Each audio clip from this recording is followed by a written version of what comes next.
What's up, guys? I'm Hubsmash and welcome to Lawbreakers. I had a chance to play the beta and I wanted to share it with you guys. As always, if you like the video, click that like button. It really helps with the channel, and consider subscribing for more.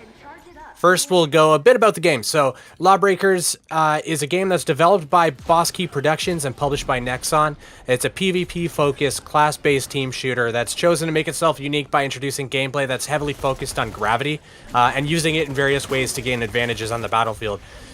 Two of the game modes that I had a chance to play are Overcharge and Turf War. Overcharge is a capture the flag inspired game mode which consists of bringing a battery to your base to charge. Once the battery reaches 100% charge, it is considered a win. But the battery can juggle back and forth between teams, charging in each base. So this means you can hold the battery until 99% and then the other team can swoop in and take it at the last second and then finish charging it in their base. So you're always on your toes. No team has secured the victory until the very final, charge is completed. Turf War is a Dominion-style game mode that revolves around capturing 3 points, but there are some key differences to the way it's done in Lawbreakers.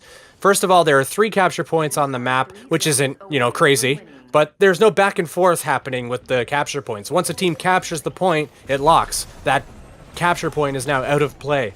Once the 3 points are captured, the match transitions into an intermission period where players are still running around and murdering each other, but the idea here is now to strategize and prepare for the next, for the points to unlock again.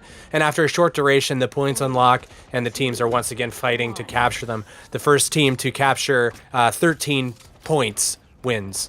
Right now, there's 7 classes in the game, but there's also 2 that aren't locked, they are locked for the beta. So it looks like there's going to be probably 9 at launch.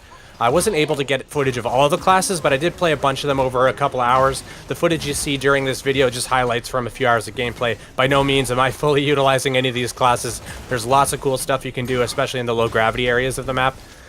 So some of the classes are the Vanguard, which is a mobile mid-range skirmisher, uses a chain gun and cluster grenades and can fly around the map pretty quickly. The Enforcer, which is an assault rifle wielding soldier class with stim boost abilities and shoulder mounted rocket launcher that homes in on enemies. Titan has a rocket launcher and a lightning gun. He's basically a madman and goes berserk and causes mayhem with his lightning hands. Assassin, which is a melee focused, very mobile, up close damage dealer. So also really fun to swing around the map. Gunslinger, which is a mobile single target DPS oriented class.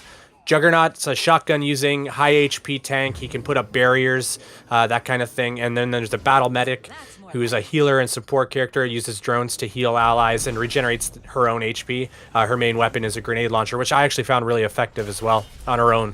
After a couple of hours with the game, I can definitely say that it's an interesting take on the class-based shooter formula. If I had to compare it to other games, I'd say it feels a lot like a mixture of Unreal Tournament and Overwatch. Characters have ultimate abilities that they can unload for great effect, but they also have a cooldown, so they have to be managed wisely. The game plays really smoothly on my i7 4790K with the GTX 970 on ultra settings. So given that it's in beta, there's still a lot of work for them to do, but I highly recommend keeping an eye on this game. It shows a lot of promise. As it stands, there are cosmetic skins for weapons and characters that you unlock by getting stash boxes. These are basically loot crates that give you cosmetic items, and you can manage the loadouts for each character. I didn't see any stats or anything like that, so I don't think you have to worry about any pay-to-win nonsense. It's important to mention as well that the game is mirroring classes, so there are the Law and the Breakers, and an Enforcer on the Law side is different from an Enforcer on the Breaker side, so that keeps things interesting as well.